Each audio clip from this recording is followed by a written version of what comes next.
小子，少跟你爷爷来这套，今天让你插翅难逃。哼！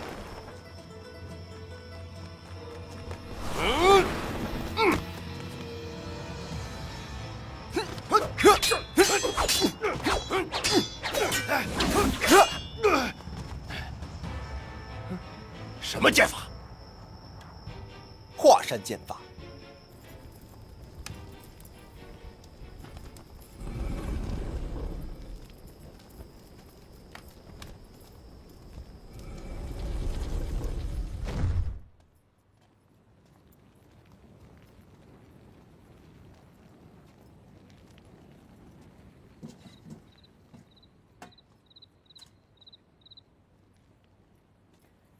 这就是历代教主才知道的禁地。我教的贵重物品也都藏于此地。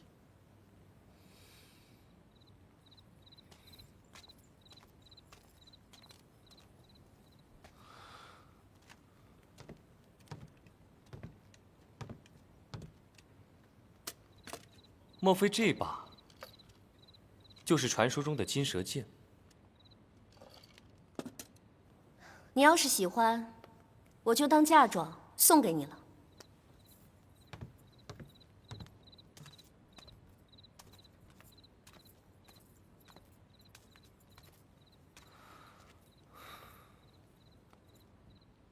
黑木令牌在此，我把它给你了。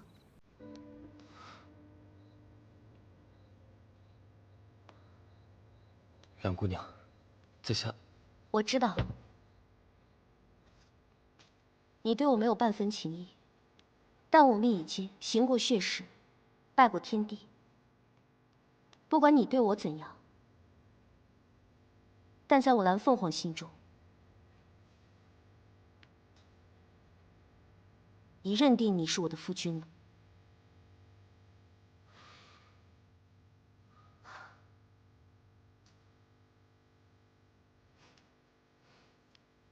你不用感到愧疚。这都是我心甘情愿的。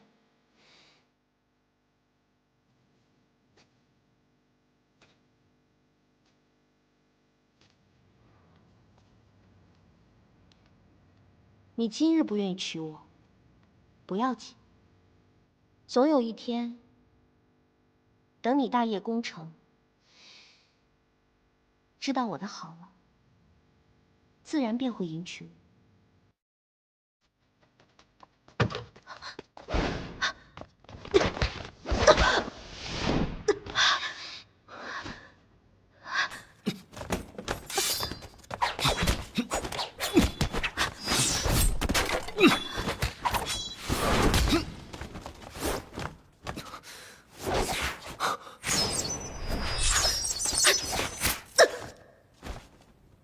葵花宝典，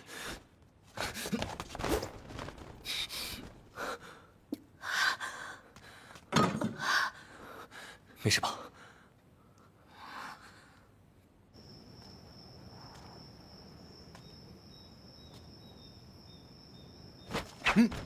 小子，你太不成器了！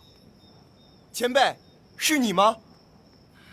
刚才那招白虹贯日，为什么不接有凤来仪？后面再使惊焰横空和解手势，就可以反过来封住他的弯刀。哼，装神弄鬼，你来封封看！前辈，白虹贯日剑尖朝上，如何解有凤来仪啊？拘泥不化，不知变通。剑术一道，讲究的是行云流水，任意所致。刚才这一招完了以后，可以顺势把你的剑脱下来。剑术上没有这个姿势，为什么不能别出心裁，任意配合呢？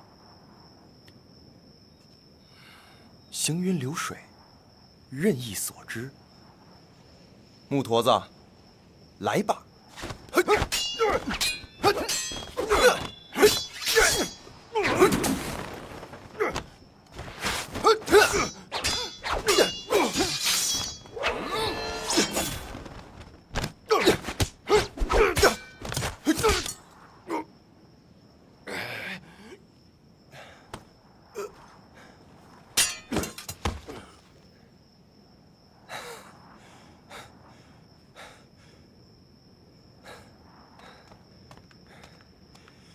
多谢前辈指点迷津。剑法的动作是对了，可惜捕捉的痕迹太重，太笨拙。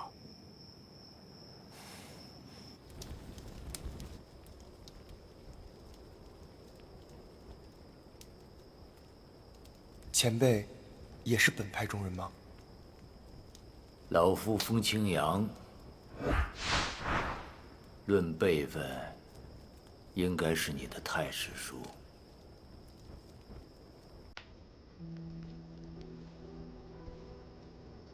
徒孙拜见风太师叔。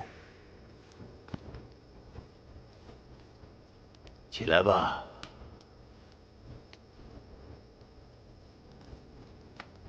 我曾经发誓，此生不再与人真的动手。那贼子出言侮辱华山剑法，你去替我杀了他。徒孙刚刚是侥幸得胜，若论真本事，我打不过那木驼子。无妨，崖壁上的招数你已记熟，只是使用的不得方法而已。华山剑法被破解得干干净净，当真那么没用吗？崖壁上的这些绝招，大多都已经失传，就连你的师傅也不知道。只是这些招数，即便是绝妙，一招一招分开来使，难免会被别人给破了。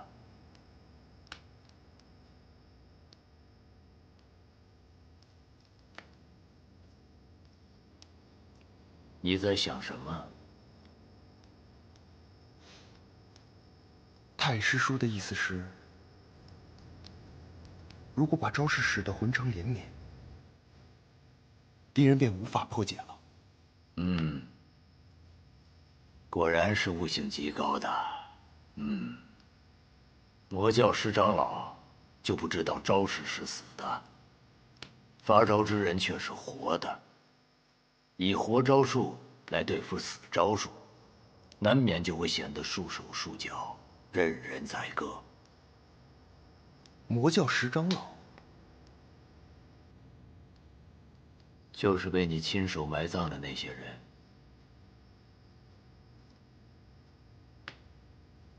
他们为何会死在华山啊？因为他们不知道这世界上最厉害的招数不是武功，是人心里的阴谋诡计、机关、陷阱。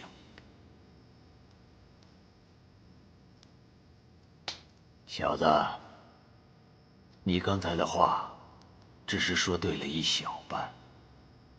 剑招使得再浑成，可是有招可循，便给了敌人有计可乘。只有做到心中无招，你才可以真正的进入高手的境界。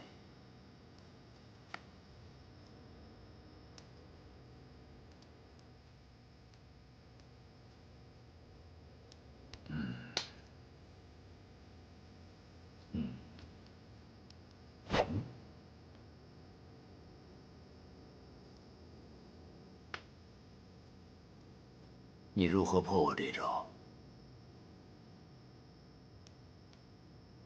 这不是招式，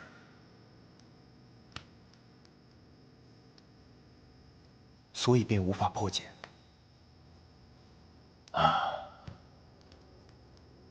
说对了，你将崖壁上的30-40招融会贯通，一气呵成。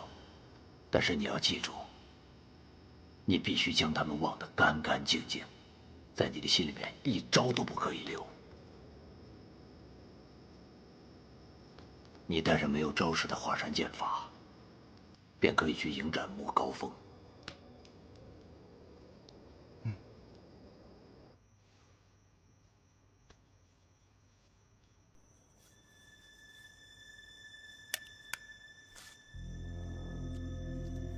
葵花在手，天下我有。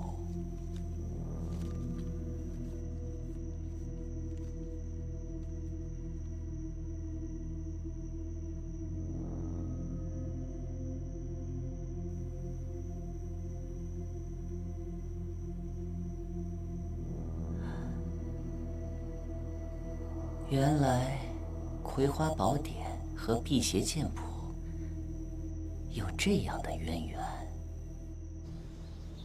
你体内银针已被我取出，幸好没有伤及经脉，休养些时日，应该就好了。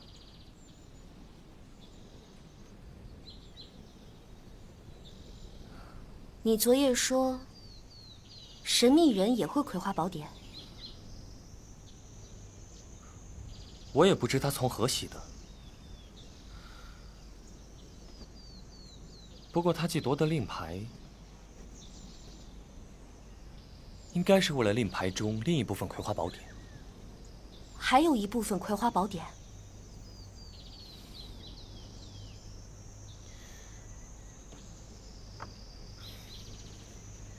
当年黑木崖被攻破，任教主把宝典一分为二。这秘密原本只有我和我义父曲阳知道。你武功如此高强，竟只是葵花宝典的一部分。日月神教定是出了变故，我要立刻赶回。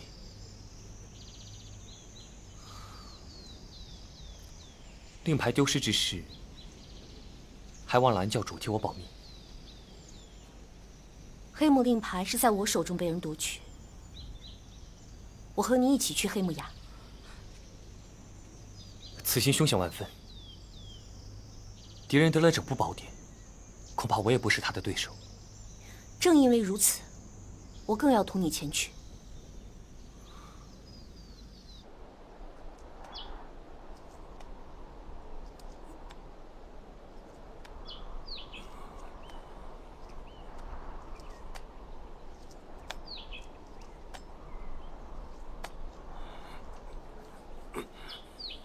哟，木驼子，醒了。哎，小爷等你半天了。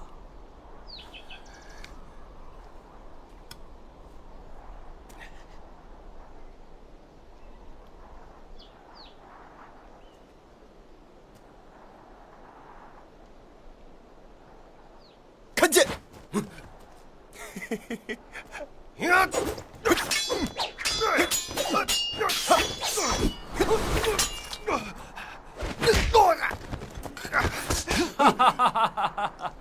好啊，活学活用，可造之材。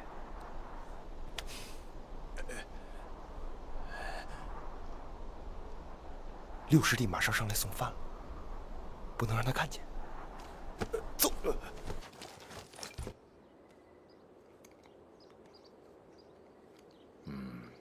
小子，你为什么没有杀死那个穆高峰？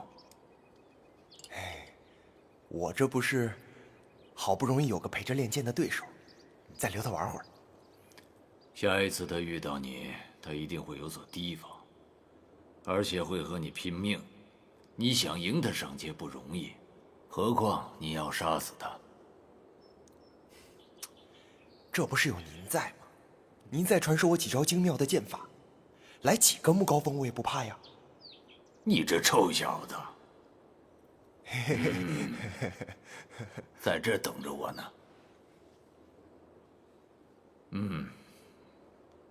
菜做的不错。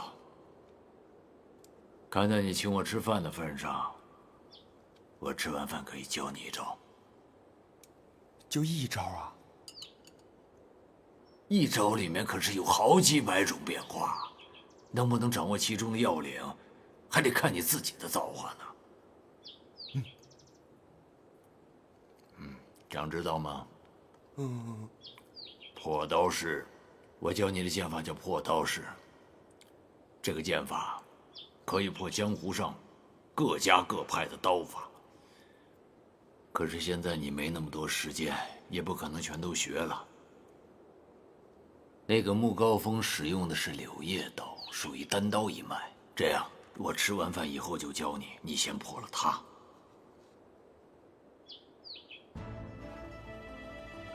破尽天下所有刀法。这个剑法的精髓在于料敌极限。任何对手在使出招数之前，都有一些相应的征兆。我们观察到他抢在敌人之前封住他们的门户，这样的话，就可以胜券在握了。哈哈哈。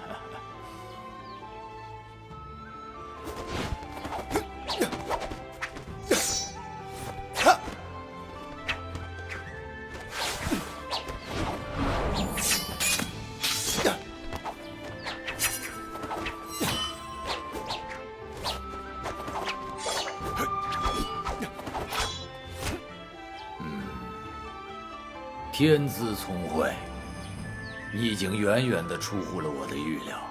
果然啊，没让老夫失望。太师叔，为什么此招剑法，招招都是禁术之招，只攻不守啊？攻敌之不得不守，自己又何必要守呢？创立这套剑法的独孤前辈，他的名字叫求败。他老人家毕生想求一败而不得。当然了，这套剑法天下无敌，又何必守呢？令狐小子，靠阴谋诡计取胜，算什么好汉？滚出来受死！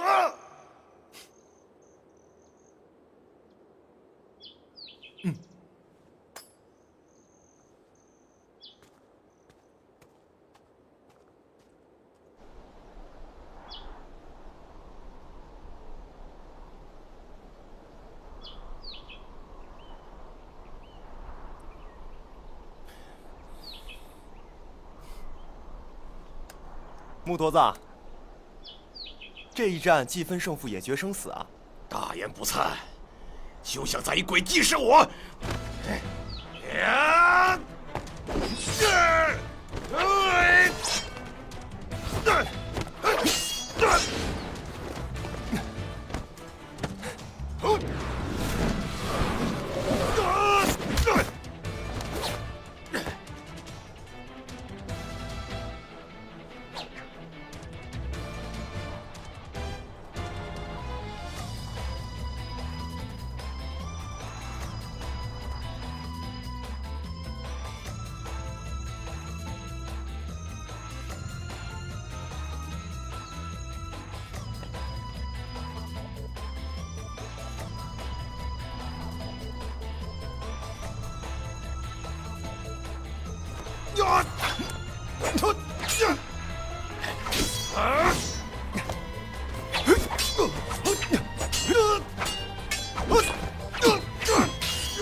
赶快发誓，从此不再作恶，我就饶你不死。快发誓！穆高峰行走江湖，岂能受你这瓦背小子胁迫？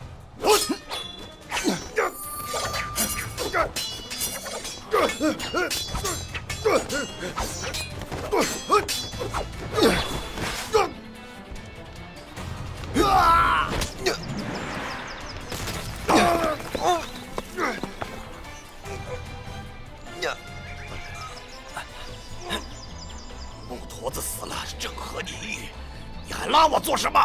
没有天生的恶人，更没有不值得救的人。我要是年轻时候认识你，也许就不是今天的木驼子，早已经是木大侠了。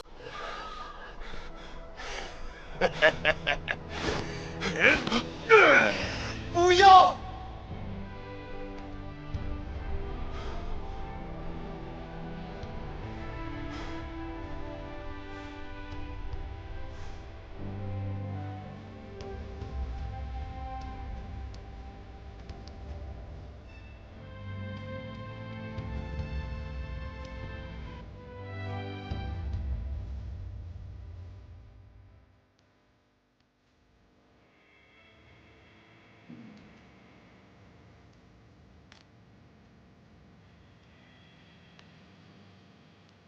小子，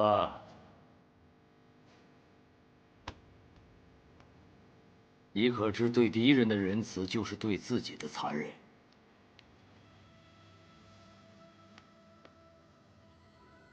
徒孙觉着，以杀止杀，只是权宜之策。我想追求的是活人间，而非杀人间。活人间。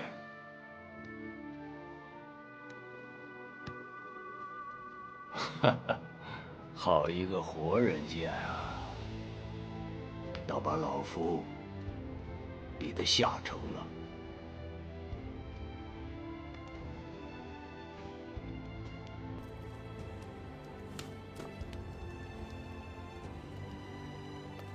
太师叔不但救我性命，还传我上乘剑术，此恩此德，永生难报。等等，起来。上乘剑术，你差得很远。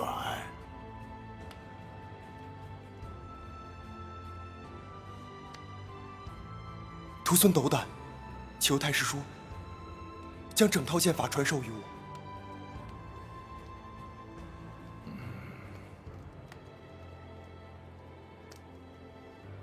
小子，剑有双刃，人有祸福，你不后悔？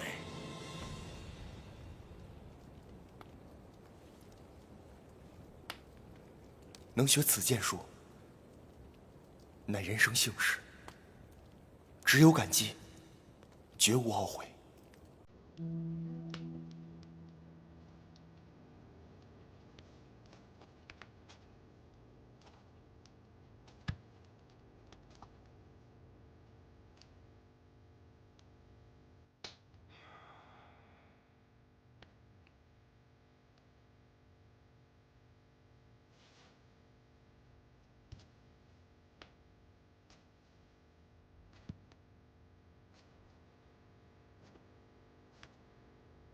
倘若不传授于你，这套剑术用不了多久就会随我一起埋入黄土。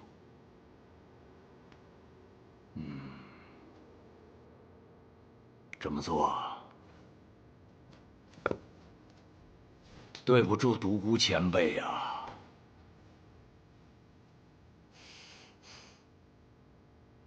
谢太师叔。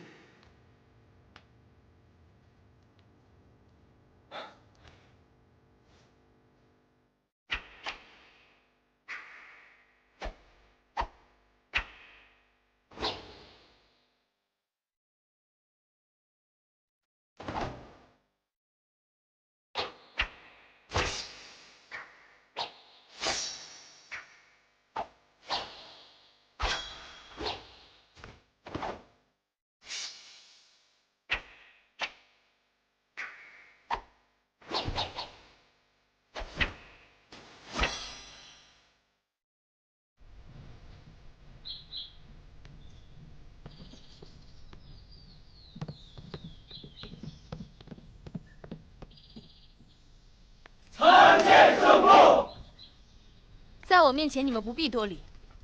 我今日来，是想请诸位办一件事。一切听从圣公指示。好。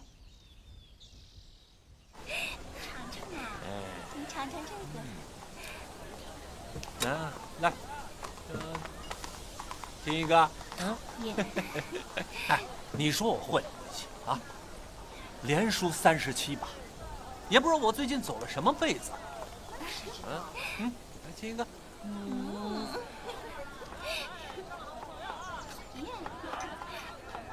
哎呀，看什么呢？小师傅，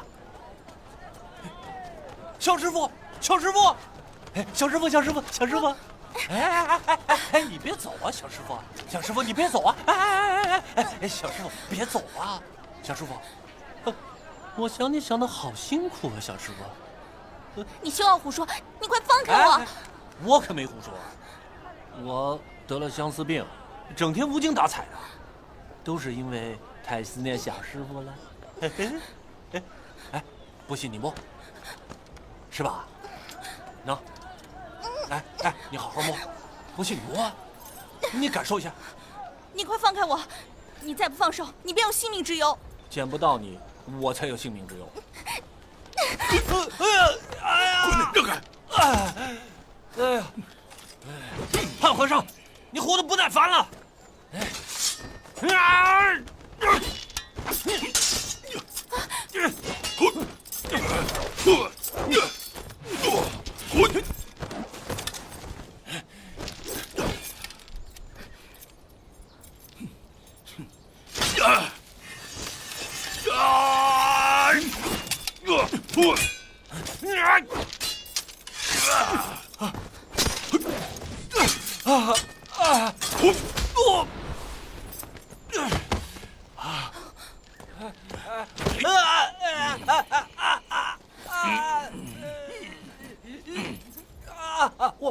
我错了。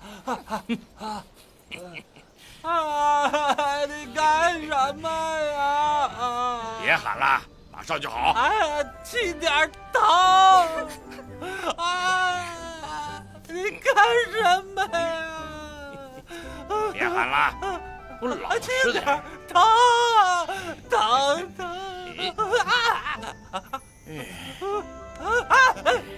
好了，我告诉你啊，你师傅是个尼姑，你就应该是个和尚，啊？哪有这个道理啊？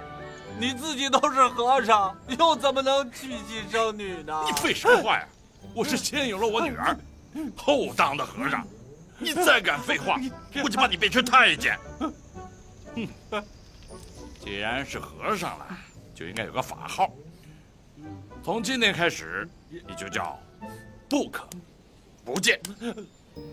不可不见。哎，好了，快，哎，拜见你太师傅。拜见太师傅。哎，这就对了。哎，起来吧，起来。谢谢太师傅。爹，跑吧，使劲跑吧！我已经点了你的死穴，不出3个月，你的身体会溃烂而死。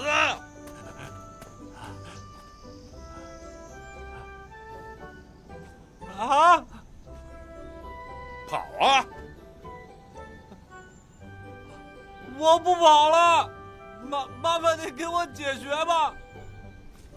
爹，他罪不至死，还是解开他穴道吧。想解吗？想。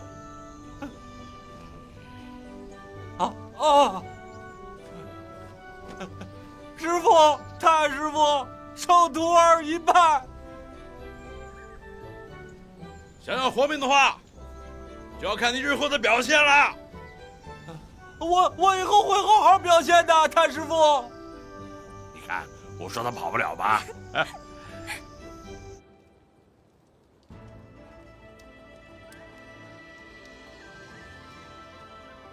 小子，这套剑法的精髓，就在于一个“悟”字，千万不可死记硬背。等到以后你掌握了全部的剑意，则无可施而不往。你天资过人，是继承这套剑法的最佳人选，好自为之吧。太师叔，你要走了吗？老夫在垂暮之年，能得你传我的衣钵，无憾了。今日之后，华山派的任何人都不会再看到我了。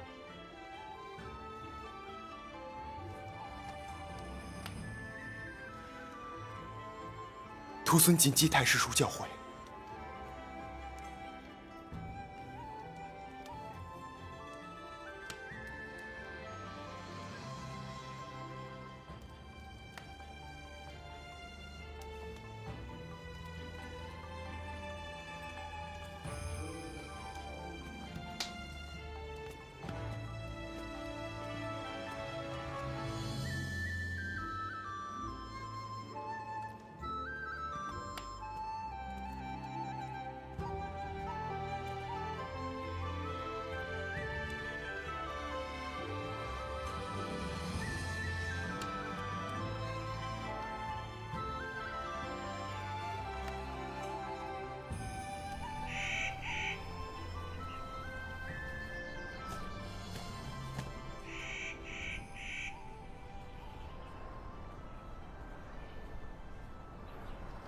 不可不见，这到华山还得有多远啊？啊？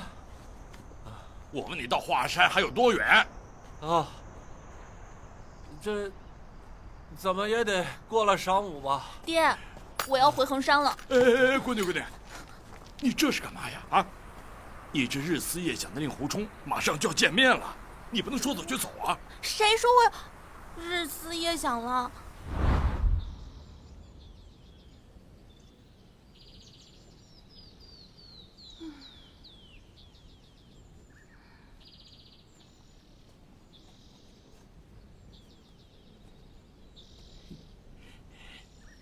走。爹，你怎么来了？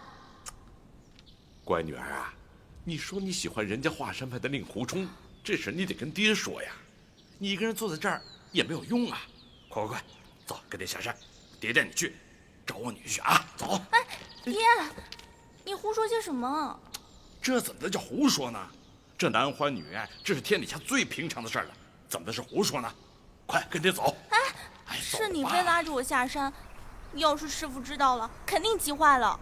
哦，原来小师傅心里想的是令狐冲啊！我不听你们胡说八道。住嘴！这里都是你的长辈，哪轮到你说话了？站住！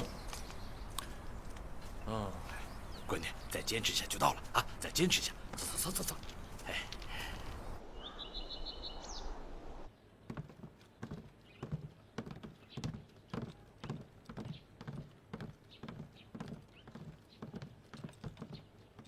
掌门师兄，这3位是华山派的剑宗传人，风不平，诚不忧，从不弃3位师兄。见过左盟主。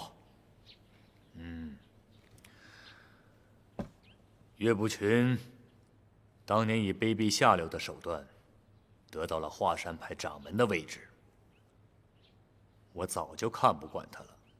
今天请3位来，我就是想支持你们夺回华山派。有了左盟主的支持，那就名正言顺了。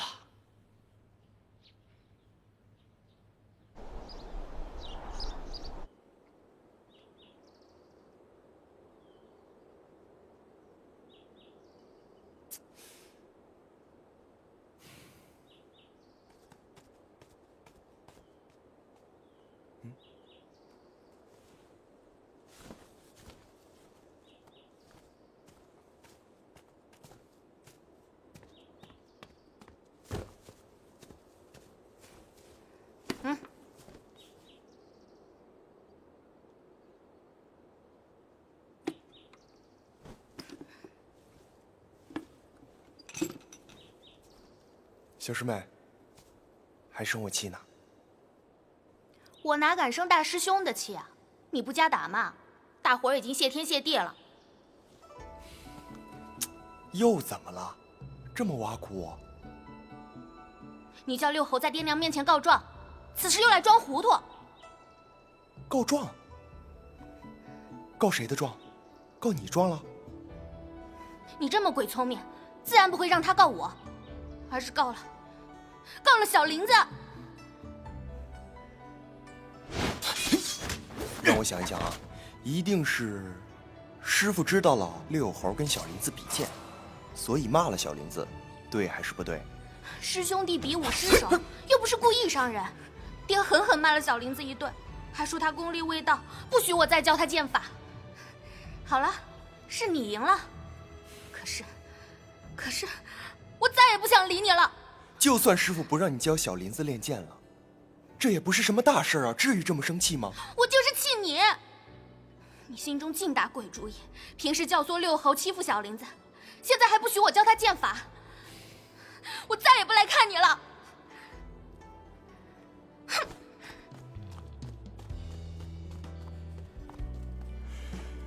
林师弟来到华山，才短短10日，竟已胜过我和小师妹从小一起长大的情谊。亲疏厚薄如此不同，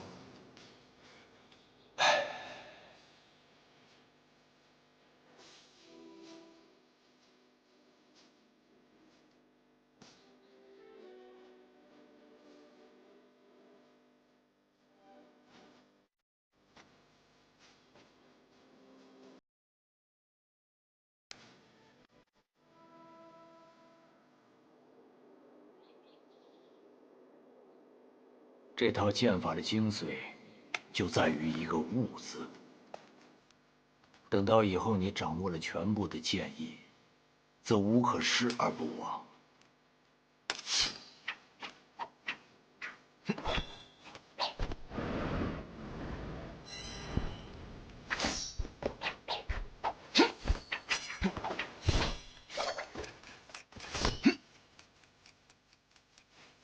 小师妹，大师兄，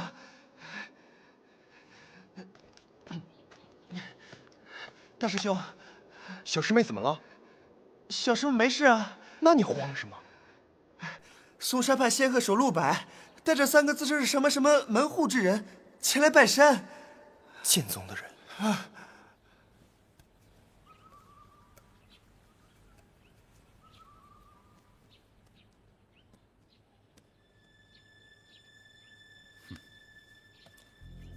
3位，好像你们跟华山派没有什么瓜葛吧？哼，华山被你岳师兄买下了不成？旁人还不能上山了？哼！哦，原来几位来华山是游玩的，当然可以啊。不过，不要再叫我师兄，因为岳某早已经不是你们的师兄。好啊。当年你师父用阴谋诡计霸占华山派，这笔旧账，咱得算算。哼哼，好啊。但是不知道你们想怎么算呢？哼，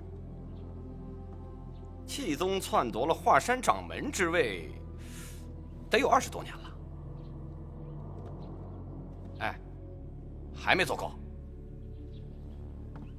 哼！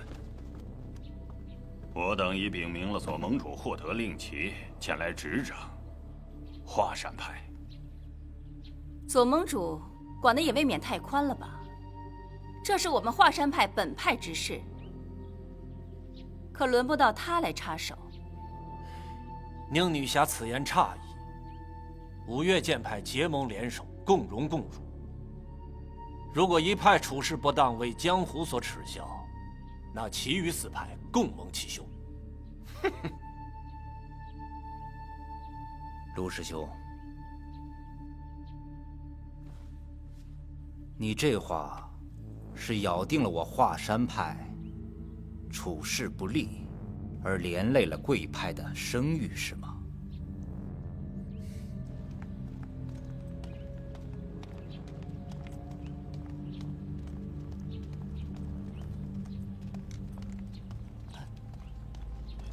大师兄，大师兄，大师兄，大师兄，大师兄，大师兄，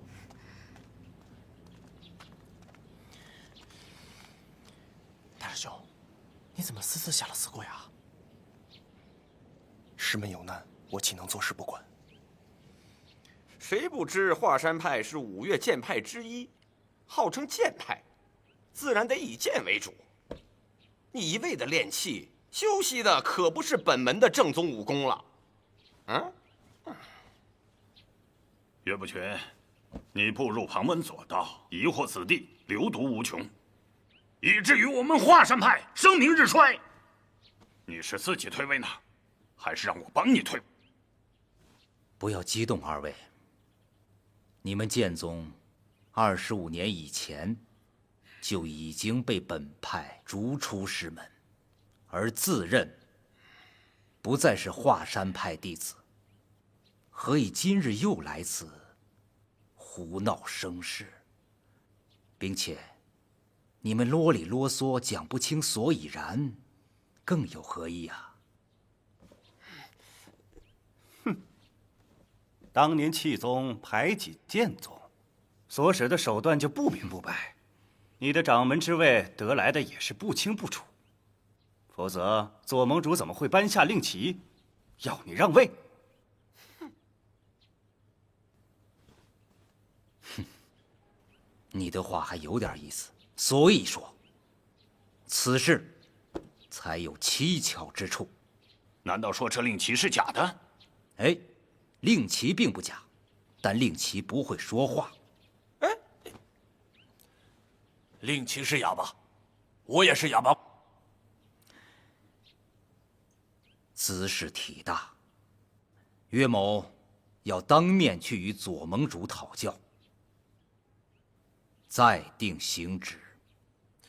岳掌门是不相信陆某的话不成？五岳派盟主管的是五岳剑派共有的事，而各派自己的门户之事，当由本派掌门人做主。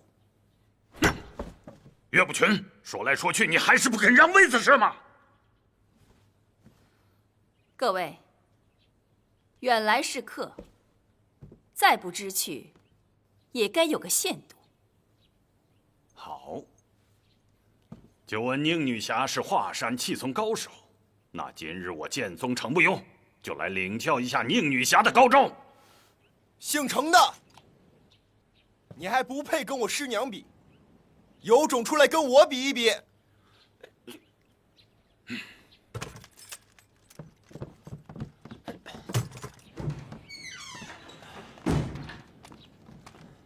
刚才是哪个畜生在说话？到底是哪个畜生在说话？哎，现在就你说话，你说是哪个畜生啊？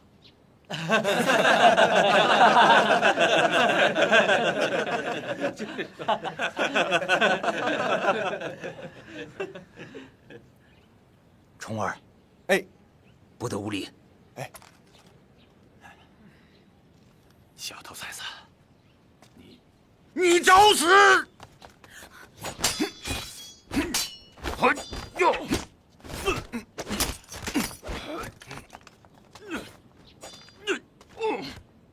哎呀！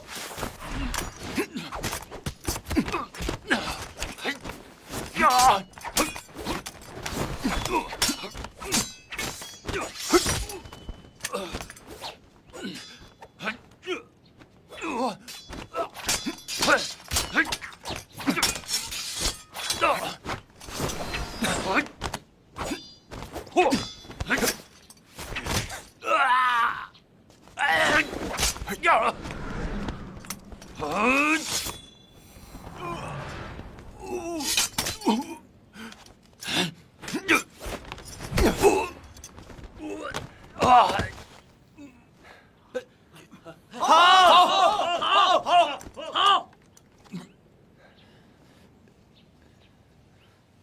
虫儿，还不快去给你的前辈赔个不是？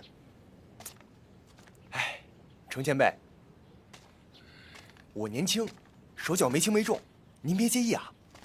起来。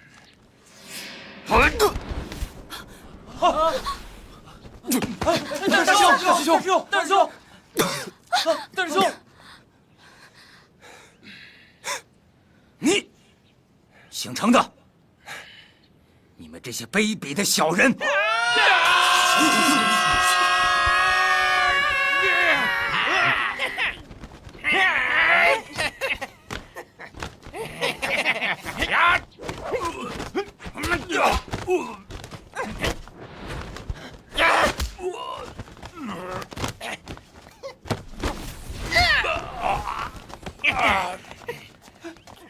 大师兄，大师兄，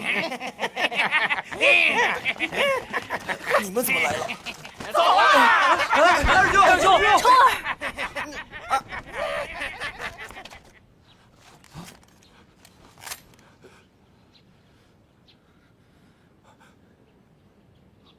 此人是邪派中的桃谷四仙，岳不群，你竟然勾结魔教，埋伏于此！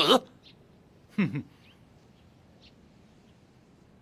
你倒敢倒打一耙！我的大徒弟令狐冲也被他们拐走了，何谈勾结二字啊？你们气宗勾结魔教，与妖人为伍，杀死我程师弟，我等都亲眼目睹，你还想狡辩？此事我定要禀明左盟主，日后定要讨回血债。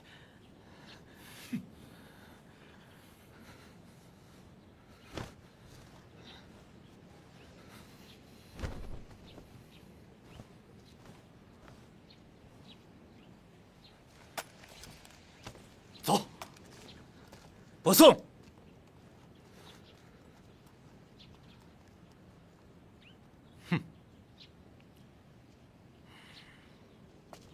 这些个妖魔鬼怪齐聚华山，想必是为了辟邪剑谱而来。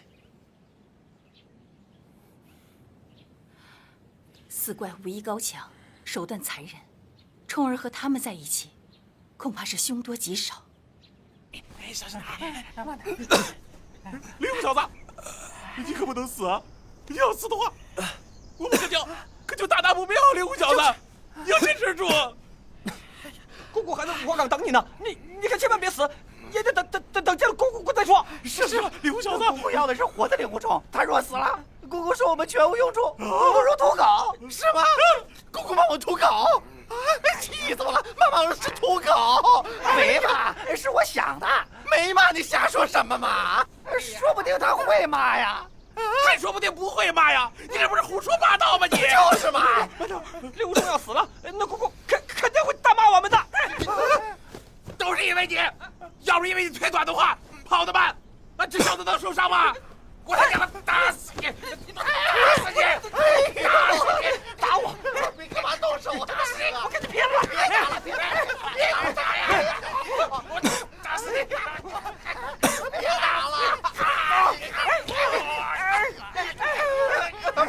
我要打死他！打死他！打死他！令狐冲呢？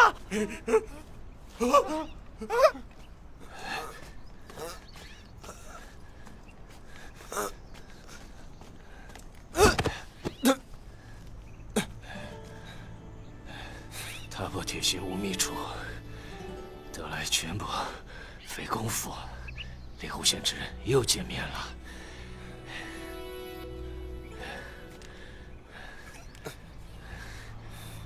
你这个小子，诡计多端，贫道只有打断你的双腿，我才能安心。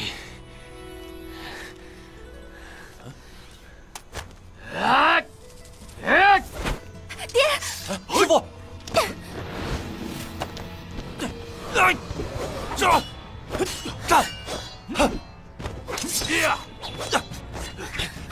令狐师兄，你怎么样？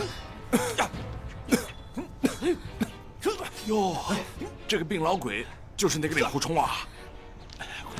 过来，我跟你说，咱不嫁给他行不行？啊，回头爹再给你找一个更强壮点的。爹，生死攸关，你还在胡说，快救他！凭爹这身功夫要救他，那就是小菜一碟。看好了。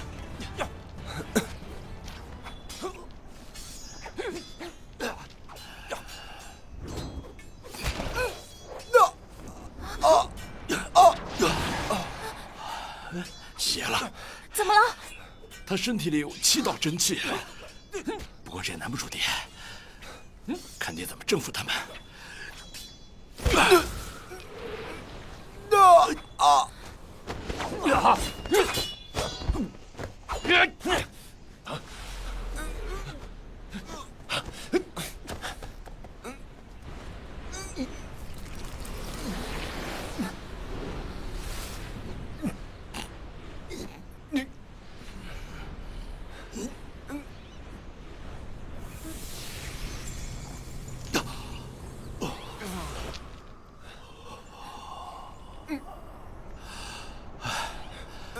乖女儿，他这真气已经被老夫给压住了。爹，他的脸色怎么比刚才更差了？怎么可能？待老夫休息休息，再继续为他疗伤。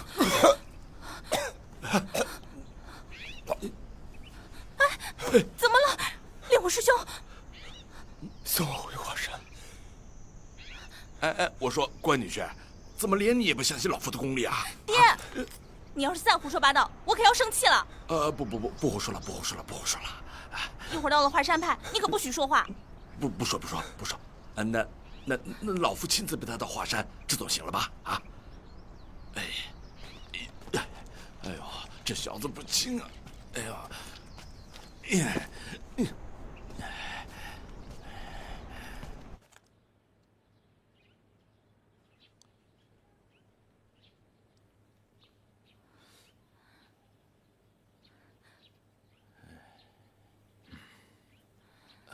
两位，这边。好。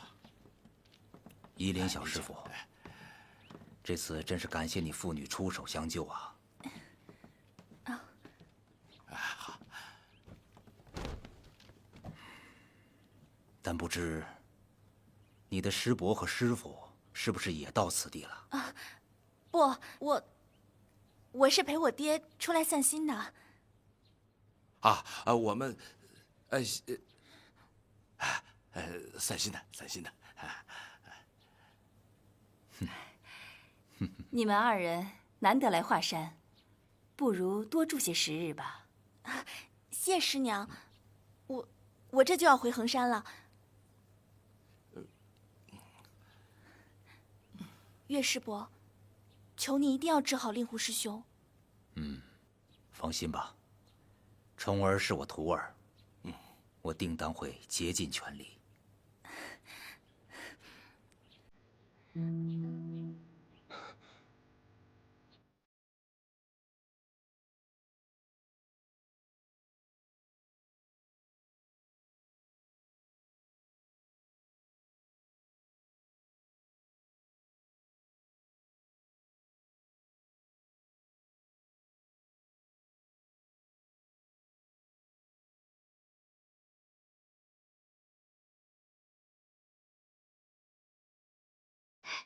大师兄，小师妹，大师兄，大师兄，小师妹，你跟林师弟，你们俩，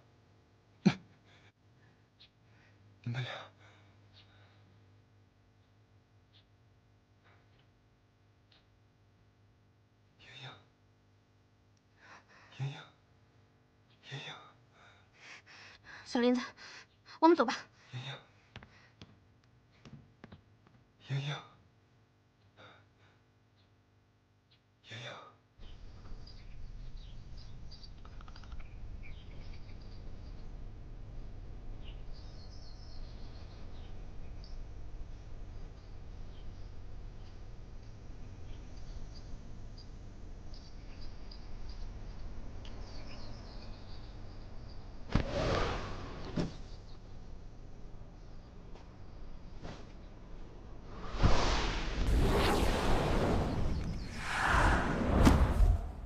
剑宗虎视眈眈，那4个怪物暗中潜伏，本派危机四伏，这如何是好？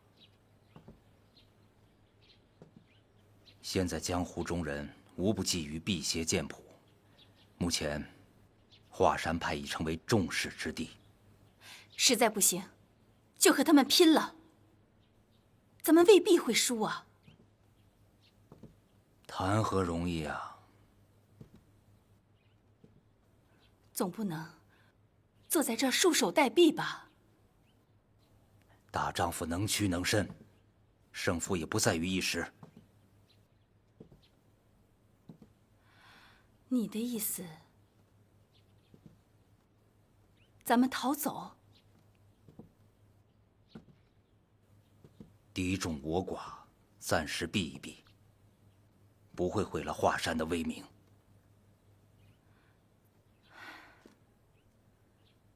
冲儿伤势严重，未必经得起路途颠簸。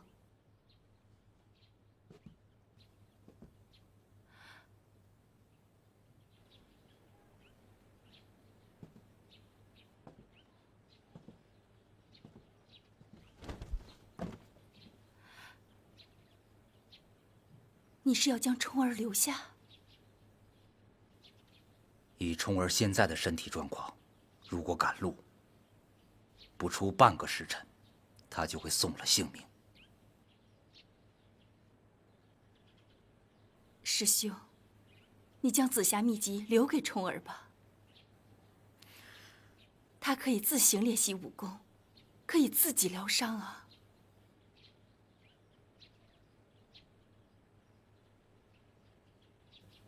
我对冲儿的爱惜之情，和你毫无分别。只是，此刻若将秘籍留下，倘若敌人找上门来，本门的镇派之宝，岂不会落入他人之手啊？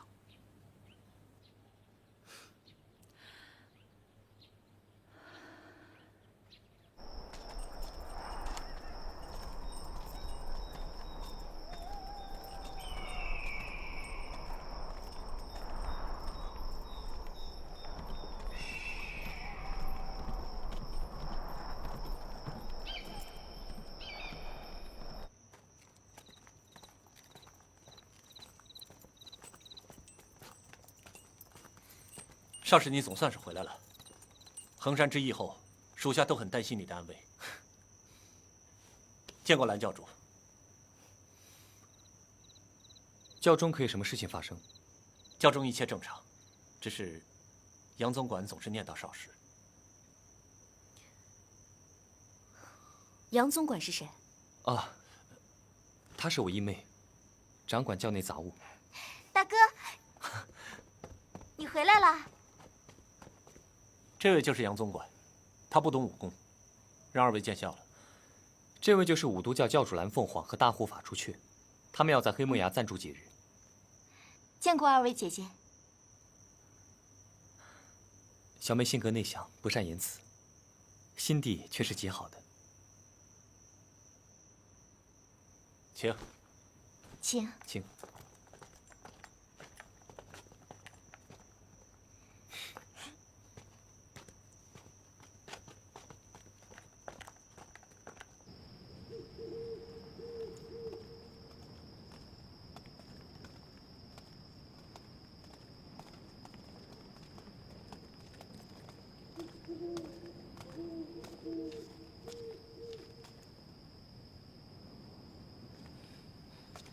大友，为了伸张正义，为了本门大计，为师此次要去趟嵩山。华山就交给你了。大友，冲儿伤势严重，你一定要好生照看。若是有外敌来犯，尽量忍辱避开，不必妄自送了性命。师娘师父放心，我一定会照顾好大师兄的。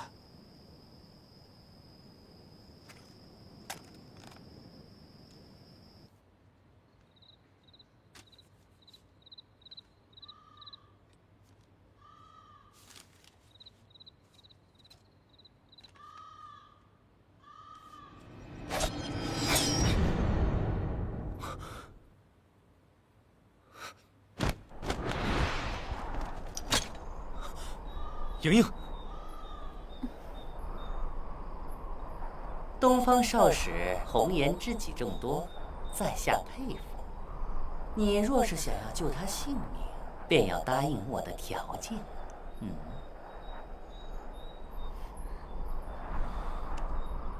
莹莹是本教圣姑，视在下为兄长。教中兄弟一向对她尊敬有加，阁下既夺令牌又抓圣姑，看来对神教是了如指掌。有很多事，我比你知道的更详细。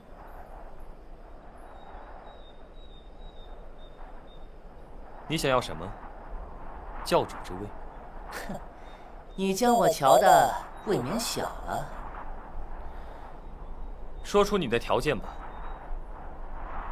不想任盈盈死，就替我找到辟邪剑谱吧。